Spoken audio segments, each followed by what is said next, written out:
Salut à toi et bienvenue dans ce nouvel épisode de podcast. Je suis ravie de te retrouver pour un épisode solo. Comment trouver sa niche en 5 clés? C'est ce que l'on va voir aujourd'hui dans ce nouveau podcast qui a plus un côté entrepreneurial et business. Bienvenue dans le podcast qui t'aide à révéler pleinement ton potentiel. Je suis Fanny L'Esprit, je suis aujourd'hui coach, conférencière et formatrice dans la prise de parole en public. Je n'ai pas toujours fait ça puisque j'étais une ancienne timide et je n'avais pas confiance en moi. J'ai décidé de faire de mes faiblesses finalement une force pour devenir comédienne, professeure de théâtre, coach et formatrice. Ma mission aujourd'hui est d'aider les femmes ambitieuses qui ont un projet, une envie d'entreprendre, à développer leur activité, à révéler toute leur puissance en osant parler d'elles et de leurs offres. Chaque semaine, seule ou avec les personnalités qui m'inspirent, j'aborde des thèmes autour du développement personnel, de l'entrepreneuriat et de la prise de parole. Si le podcast te plaît, je t'invite à le noter 5 étoiles sur la plateforme de ton choix. Cela m'aiderait beaucoup à faire connaître le podcast. Je te souhaite une très belle écoute. J'espère que tu vas bien en cette fin d'année scolaire. On est au mois de juin. On a connu des mois assez chauds, donc ça nous rappelle que les vacances sont bientôt là. Si tu es déjà en train de te lancer, de t'être reconverti professionnellement, peut-être que tu es en train de te poser la question comment je pourrais trouver ma niche, comment je pourrais un petit peu me spécialiser dans la thématique que j'ai choisie dans le nouveau métier que je fais. Et justement, c'est ce que je vais t'aider à répondre dans ce podcast. On va voir comment trouver sa niche en 5 clés. Je vais te donner 5 conseils qui pourront t'aider à vraiment déterminer ta niche. Et si tu veux aller plus loin, j'ai mon accompagnement qui s'appelle Pitch ton Biz, qui est un accompagnement en 7 heures où là je t'aide vraiment à redéfinir ta cible, ta niche, qui tu es en fonction de toi, ton histoire, ton storytelling. Et en fait on va designer, écrire ton pitch en fonction de toi, de ce que tu es, de ta différence. Et du coup ça va pouvoir t'aider en fait à éclaircir tout ça, à mettre des mots sur ta mission de vie, à mettre des mots sur ton histoire et sur tes appels à l'action. Bref, voilà, c'est ma formation Pitch ton Biz qui est finançable en CPF d'ailleurs, par ailleurs, pour les créateurs d'entreprises. Donc si ça t'intéresse, tu peux aller voir sur fannylesprit.com. Quand j'ai terminé ma petite publicité du début, je peux enfin aborder ce podcast. Le problème de la plupart des clients que je vois en coaching ou des indépendantes que je croise ou avec qui je parle, des personnes qui se sont lancées à leur compte récemment, c'est que souvent ils sont dans un secteur où il va y avoir beaucoup de monde. Un secteur qui peut être même parfois bouché, où il y a déjà vraiment énormément de monde dessus et on ne sait pas trop quoi faire comme différence finalement, qu'est-ce qui nous différencie. Et du coup, on choisit finalement une thématique large. On est un peu trop large, c'est-à-dire qu'on va être coach en développement personnel, mais on ne sait pas trop exactement qui on a envie d'aider, pourquoi on a envie d'aider. On a envie d'aider un peu tout le monde.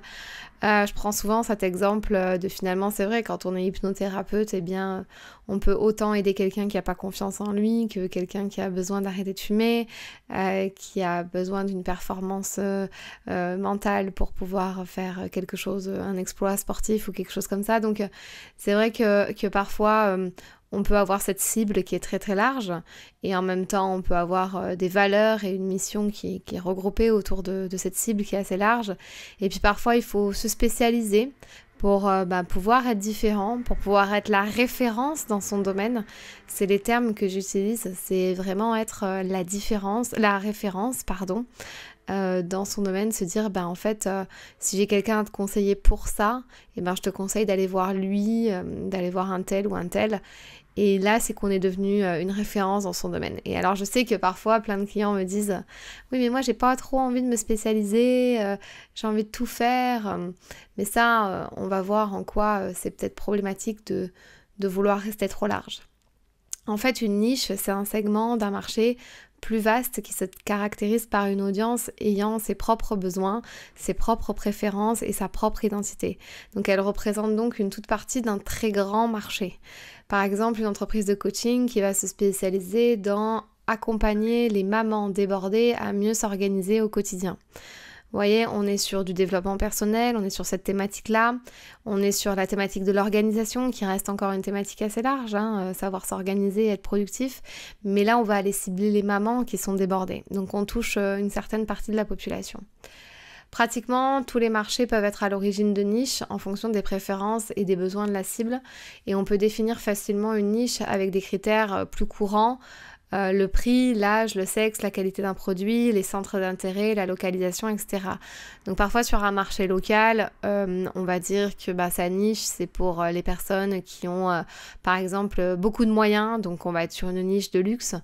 À tel endroit et on vend telle chose, donc ce qui est très largement exploité dans le domaine du luxe, au niveau par exemple de la mode ou des choses comme ça, et puis dans la restauration aussi, donc ça c'est des marchés qui sont en local, hein, qui sont implantés localement, ils vont se différencier par l'ambiance qu'il peut y avoir, le type de personnes qu'ils attirent, est-ce qu'ils attirent des jeunes, etc., etc. Donc voilà, et puis sur internet c'est pareil finalement, hein, on doit attirer, on peut pas se permettre de finalement tout faire sous prétexte qu'on est sur internet ou on est sur le web.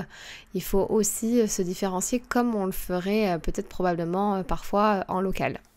Du coup, je vais te donner les 5 clés que moi j'ai appliquées et que j'applique aussi également avec mes clients en coaching que l'on voit dès le début pour pouvoir finalement trouver correctement sa niche. Alors, première étape, quel est ton but, quel est ton objectif ? Pose-toi cette question, je veux lancer mon activité, mais dans quel but ? Lorsque tu te lances ton activité, en fait, quand tu te lances dans ton activité, tu dois décider de ton orientation. Et pour ça, en fait, il faut faire un travail d'introspection, travailler son pourquoi, ce qui te fait vibrer, ce dans quoi tu es bon, ce dans quoi tu as tes forces et tes talents. Parce que si tu ne sais pas où tu vas, ça va être compliqué pour la suite de développer une entreprise sans vraiment d'objectif. Et quand je dis objectif, c'est qu'est-ce que je veux faire véritablement ? Je vais accompagner qui à faire quoi concrètement ? Quel problème tu as envie de résoudre dans la société ou quelle solution tu vas apporter pour que en fait les personnes qui vont te suivre sont prêtes à payer, à investir en toi. Ça se voit beaucoup dans le monde de la start-up, c'est-à-dire que ils apportent une solution que le marché, la société n'a pas encore réussi à résoudre. Et toi, c'est pareil, en fait, c'est qu'est-ce que tu peux voir qui n'a pas été encore résolu et que tu pourrais vraiment mettre en place. Puis il y a également ton histoire derrière, hein. Qu'est-ce qui fait que tu es ce que tu es aujourd'hui et comment tu pourrais aider peut-être des personnes qui traversent les mêmes choses que toi, tu as traversé auparavant. Après, ton objectif, il va changer, il va évoluer en fonction de toi aussi, ton évolution en fait. Hein. Il faut te dire que rien n'est gravé dans le marbre. Tu vois, moi j'ai commencé avec du coaching prise de parole en public, tout simplement. Je suis revenue au coaching en développement personnel. Pendant 1 an et demi, j'ai accompagné des femmes à se révéler, à s'épanouir, à gagner confiance en elles. Et puis, j'ai redirigé un petit peu mes activités sur la prise de parole en public et notamment accompagner les entrepreneurs à gagner confiance en elles pour oser parler d'elles et de leurs offres, ce qui n'était pas ce que je faisais au début finalement. Et puis finalement, cette cible, elle est quand même venue à moi naturellement puisque je ciblais les femmes qui n'avaient pas confiance en elles. Donc finalement, je pouvais aussi cibler les entrepreneurs. Donc c'est pour te dire que rien n'est gravé dans le marbre, tu vas évoluer et ça va pouvoir évoluer également. La deuxième étape, la deuxième clé, c'est de déterminer vraiment ta cible. Je pense qu'on te le répète souvent, tu as dû le voir dans des formations ou dans des coaching business. Oui, je sais, il faut que je connaisse ma cible. Mais finalement, c'est ce qu'il y a de plus important puisque c'est qui c'est que tu veux aider. Tu vas me dire peut-être, bah oui, mais moi je suis capable d'aider tout le monde. Mais t'es pas capable d'accompagner tout le monde dans le sens où il y aura peut-être, c'est pas une question de capacité, c'est une question de vibration. À un moment donné, peut-être que ça te fera plus vibrer d'accompagner un certain type de personnes parce que ça correspondra à ta personnalité, ça correspondra à ce que tu as vécu. Et voilà, t'es peut-être pas en mesure d'accompagner tout le monde parce que ça te fera peut-être moins vibrer à un moment ou un autre. C'est plutôt dans ce sens-là. Qui penses-tu devoir avoir besoin de toi ? Pose-toi cette question, donc qui veux-tu aider ? Et qui penses-tu devoir avoir besoin de toi et de tes services ? Tu dois connaître ta cible et avoir une idée claire et précise pour adopter une communication adaptée. Et en fait, plus tu vas connaître ta clientèle, plus tu vas connaître ta cible, plus tu seras apte à produire une communication et un message percutant pour elle. L'autre jour en coaching, j'ai discuté avec une personne qui venait de se lancer, qui voulait lancer des accompagnements de groupe. Et elle n'avait encore fait aucun coaching individuel. Je lui ai demandé de d'abord commencer à faire quelques coachings individuels quand même avant de lancer du groupe pour que elle puisse connaître véritablement les douleurs, les souffrances que traverse finalement sa cible et sa clientèle future. Parce que si elle ne connaît pas bien, elle va pas pouvoir les aider, les accompagner comme elle pourrait en fait. Alors en faisant du groupe, c'est possible aussi, mais elle parlera forcément à plus de personnes si elle a déjà fait ça auparavant, si elle a déjà accompagné des gens qui lui ont dit mais moi je traverse ça comme problème. Donc finalement elle pourra dire pour pouvoir remplir son programme de groupe, eh bien je peux vous accompagner à avoir ce résultat-là parce que je l'ai vécu en coaching privé, j'ai souvent ces clientes-là qui reviennent pour cette problématique-là et c'est important de connaître sa clientèle pour pouvoir aussi faire grossir son entreprise. Il faut toujours faire un point sur sa cible.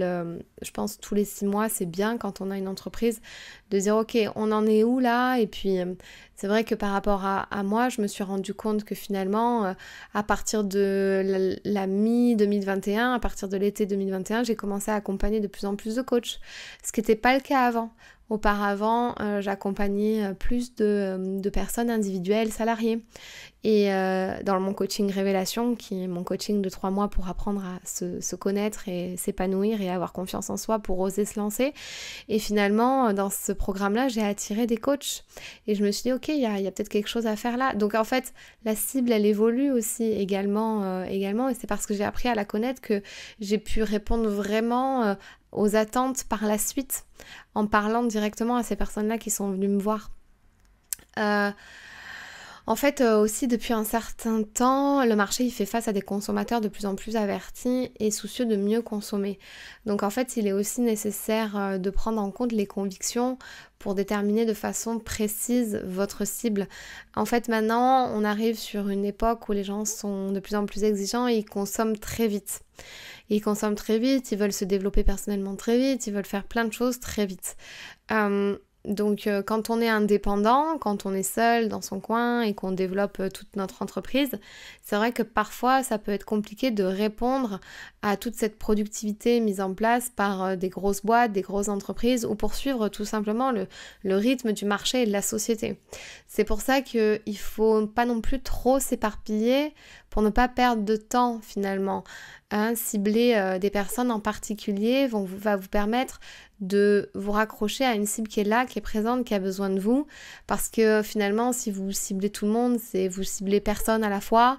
Quand je dis souvent, quand on veut être partout, on est nulle part en même temps. Enfin voilà. Du coup, c'est important aussi de s'adapter aux besoins du marché. Et comme je l'ai dit tout à l'heure, on est dans un marché qui est super concurrentiel à tous les niveaux maintenant et il faut avoir sa différence. Ok. La 3e étape, c'est savoir sa valeur ajoutée. Finalement, c'est quoi ta valeur ajoutée à toi? Pourquoi on doit te choisir toi? Une fois que tu as connaissance de ton but, du domaine d'activité qui te fait vibrer et de la cible avec laquelle tu as envie de travailler, il faut que tu ajoutes ta touche personnelle. En fait, pose-toi ce genre de questions. Quelle est mon histoire? Qu'est-ce qui me permet de faire ce que je fais aujourd'hui? Qu'est-ce qui fait que les consommateurs me choisiraient moi et pas mon voisin d'à côté? Pourquoi on doit me choisir moi?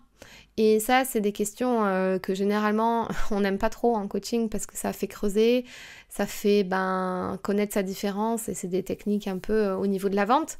Donc de savoir pourquoi on doit nous choisir nous. Puisque nous-mêmes, nous sommes le produit dans du service comme ça. Il faut aller creuser et aller dans les petits détails qui feront la différence chez toi. Après, si tu vends un produit physique, c'est la même chose. Finalement, tu vois, parfois, je suis sûre que tu vas dans un restaurant ou tu vas dans un endroit ou dans un hôtel parce que tu aimes bien finalement ce qui s'y passe derrière. Et c'est souvent relié au management ou aux personnes qui sont en tête d'affiche parce qu'elles ont des valeurs et ces valeurs-là sont diffusées dans tout l'endroit et ça se fait ressentir et on aime venir dans cet endroit-là parce que on ressent quelque chose. Moi, il y a un coworking que j'adore aller dans ce coworking parce qu'en fait, on sent vraiment la bienveillance qui est derrière, l'ouverture d'esprit, la disponibilité des gens et pourtant, je leur parle pas quand je vais au coworking, mais je sens toute cette atmosphère-là, je sens qu'on peut rigoler, on peut parler, je peux faire connaissance rapidement et c'est pas le cas dans d'autres endroits ou dans d'autres coworking. Je prends cet exemple-là parce que c'est aussi pour vous montrer qu'il n'y a pas que dans du service aussi, il y a tout, ça s'applique à tout et à tout le monde et à tous les secteurs, cette histoire de valeur ajoutée. Donc quelle est ta valeur ajoutée? Pose-toi véritablement cette question aujourd'hui. Pourquoi toi en fait? C'est quoi qui te définit ou tes valeurs ou tes forces qui font que tu te différencies de ton voisin? La 4e étape, et cette 4e clé que je te partage, c'est de croire en toi et en ta valeur. Donc une fois que tu as défini cette valeur ajoutée, maintenant c'est vraiment d'y croire à fond et te dire mais oui en fait je suis légitime pour faire ce que je fais aujourd'hui parce que, et là tu peux lister toutes les raisons en fait. En fait, de croire en ta valeur, ça va te permettre de te sentir légitime, de dépasser le syndrome de l'imposteur, d'oser parler de toi, parler de tes services, de croire vraiment en tes offres, d'y croire à fond et te dire mais moi je crois en mon produit, je crois que c'est possible de transformer quelqu'un avec ce que je propose. Voilà, après c'est vrai que j'applique beaucoup ça au niveau du service et des propositions d'offres parce que c'est vrai que c'est ce qu'on va... Déjà, c'est la plupart de ma clientèle, c'est des personnes qui proposent des services. Et ça va être peut-être plus compliqué pour ces personnes-là parce qu'elles n'auront pas un produit physique et parce que le produit, c'est elles, comme on en a parlé. C'est de croire en son accompagnement, croire en la transformation qu'on donne. Et en fait, plus tu vas croire en ça, plus tu vas augmenter ta confiance en toi et plus tu vas augmenter ta confiance en toi et plus tu pourras aussi augmenter ta valeur perçue et tes tarifs au fur et à mesure du temps et le fait qu'on veuille rejoindre tes programmes et que si c'est pas les tarifs, c'est la quantité de personnes que tu auras dans tes programmes, etc. etc. En fait, on voit trop de business qui jouent petit alors qu'ils ont une vraie expertise sur quelque chose et un vrai plus. Et ils jouent trop petit parce qu'ils se disent oui mais moi comparé à un tel ou un tel, et là on en revient toujours à la comparaison des autres, je peux pas appliquer ces tarifs là parce que je ne suis pas elle ou je ne suis pas lui. Mais le truc c'est que tu as une vraie expertise en plus de ce qui est déjà proposé sur le marché, il suffit juste en fait de la mentionner, de prendre en compte ça et de vraiment l'intégrer, de gagner confiance en toi par rapport à ça. Donc il faut que tu augmentes ta confiance en toi par rapport à toutes ces petites choses que tu as en plus, ton expertise. Et essayer de travailler sur tes peurs et tes doutes. Donc réfléchis aux façons dont tu peux ajouter de la valeur à la vie des gens et avec les connaissances que tu as déjà en fait, avec plein de choses que tu fais déjà. Et si tu sais pas comment acheter de la valeur, alors travaille à t'améliorer en apprenant, en prenant des cours, en obtenant des certifications en tant que coach ou en ayant plus en fait d'outils à ta disposition. Ça va t'aider à gagner confiance en toi pour augmenter ta valeur. Après, le but n'est pas de se surformer, de trop se former, de tout le temps se former non-stop, mais finalement d'acquérir des compétences nécessaires qui permettront aussi ta différence. Et toujours répondre à cette question, pourquoi on doit me choisir moi finalement. Mais normalement, si tu travailles bien ton storytelling et pourquoi tu fais ce que tu fais aujourd'hui, normalement tu as déjà assez avec ce que tu es en tant que personne pour pouvoir faire ce que tu es en train de faire et développer le business que tu as envie de développer. La 5e et dernière clé, c'est oser se mettre en avant. Alors ça, c'est un peu le problème de tous les entrepreneurs que je rencontre. Ils n'osent pas vraiment se mettre en avant. Et quand je dis se mettre en avant, c'est pas non plus oser faire des stories toutes les 5 minutes. C'est pas ça. C'est lorsque tu te pitches ou tu te présentes, montre ce que tu as à offrir et mets en avant ta légitimité et ton histoire en fait. Se mettre en avant, c'est tout simplement oser parler de ce qu'on fait dans la vie. Je vois trop de gens encore que je rencontre dans la vie réelle qui ne me parlent même pas de ce qu'ils font en fait. Et moi j'ai été comme ça pendant un moment donné. C'est marrant parce que je prends cet exemple en covoiturage par exemple, quand je prenais des covoitureurs ou des choses comme ça. C'est vrai que quand on me demandait ce que je faisais dans la vie, donc j'expliquais un peu, mais je n'osais pas tellement parler des transformations ou des choses que je provoquais. Je disais juste mon métier et voilà. Et en fait, je me disais c'est bête parce que je passe à côté de peut-être de belles rencontres ou même de futurs clients qui peuvent aller plus loin avec moi. Et à partir du moment où j'ai switché ça et j'ai changé ça, eh bien j'ai vu totalement la différence et c'est avéré que quand j'ai commencé à oser parler plus finalement de mon histoire et de mes offres, eh bien les personnes m'ont dit est-ce que tu peux me laisser ta carte, est-ce que tu peux me laisser mon numéro, ça peut m'intéresser pour un tel ou pour un tel ou pour une amie. Et parfois on oublie parce que on passe à côté de ça, toujours c'est une histoire un peu de confiance ou pas de oser se mettre en avant, se cacher, pas prendre sa place. Tout ça c'est ce qu'on voit aussi dans mon programme de niveau 1, donc de révélation, c'est oser prendre sa place en tant que personne, s'affirmer véritablement. Rappelle-toi qu'il y a sans doute des centaines, voire des milliers de personnes qui vont rechercher ce que tu proposes, mais si elles savent pas que tu existes, elles peuvent pas non plus te trouver et vouloir travailler avec toi. Donc il faut que tu communiques autour de tes produits, de tes offres, de ton histoire et arrêter surtout de te cacher. Et ça, tu peux le faire par plein de biais possibles. T'es pas obligé de toujours te mettre en avant. Alors c'est vrai que moi je suis spécialiste du pitch et de la prise de parole, donc je vais forcément te dire de prendre la parole, mais tu peux aussi prendre la parole à travers des écrits. Tu peux écrire un livre, faire des newsletters, il y a plein de choses comme ça où tu n'es pas obligé non plus de te montrer ou de te mettre sur le devant de la scène en permanence, c'est pas obligatoire. Voilà pour ces 5 clés que je voulais te donner. Donc si je les récapitule, la première clé finalement c'est de définir ton but, ton objectif en lançant ton entreprise. Qu'est-ce que tu veux faire? Quelle activité tu as envie de faire au quotidien? Quelle thématique tu aurais envie d'aborder quotidiennement? Qu'est-ce qui te fait vibrer, rêver?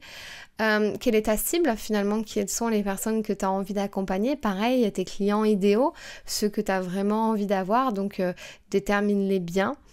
Et ensuite, travaille sur ta valeur ajoutée. C'est quoi ce qui te rend légitime pour faire ce que tu fais aujourd'hui? C'est quoi vraiment la valeur qui se cache quand on travaille avec toi? Voilà, par exemple, tu peux aussi te poser cette question par rapport à cette clé numéro 3, de te dire...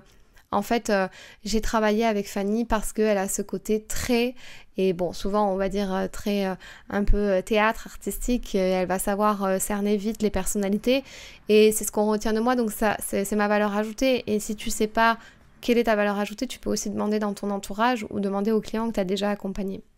La 4e clé, c'était de croire en toi et en la valeur que tu apportes vraiment et dépasser ce syndrome de l'imposteur, donc te faire accompagner sur ça évidemment. Et oser te mettre plus en avant, voilà, oser parler de toi, de tes services, vraiment oser te mettre en avant, ne pas avoir peur et tu testes-le et tu seras vraiment surpris des résultats si tu le testes. Si tu es en pleine création d'entreprise, si tu es un créateur d'entreprise vraiment en ce moment dans les métiers, que ce soit de la thérapie, du bien-être, de l'immobilier ou encore peut-être même de la photographie ou un métier artistique et que tu souhaites vraiment définir ta cible, ta mission, écrire ton pitch vraiment et attirer tes premiers clients rapidement, je peux te conseiller de rejoindre Pitch ton Biz qui est mon programme de 6 semaines, donc c'est un programme en 7 séances et qui est finançable avec ton compte personnel de formation si tu es en création d'entreprise. Voilà, et bien écoute, je te souhaite une belle soirée, une belle journée et puis un bon week-end. Je sais pas si tu m'écoutes pendant le week-end, mais je te souhaite tout ça et puis je te dis à très bientôt. Si ce podcast t'a plu, je t'invite à t'abonner ou à mettre 5 étoiles ou un like et tu peux aussi le partager à tes amis. Tu peux me retrouver sur tous les réseaux sociaux sous le nom de Fanny l'Esprit Coach. Si tu as des questions ou des sujets que tu aimerais que j'aborde, n'hésite pas à m'écrire. À très vite dans un tout nouveau podcast.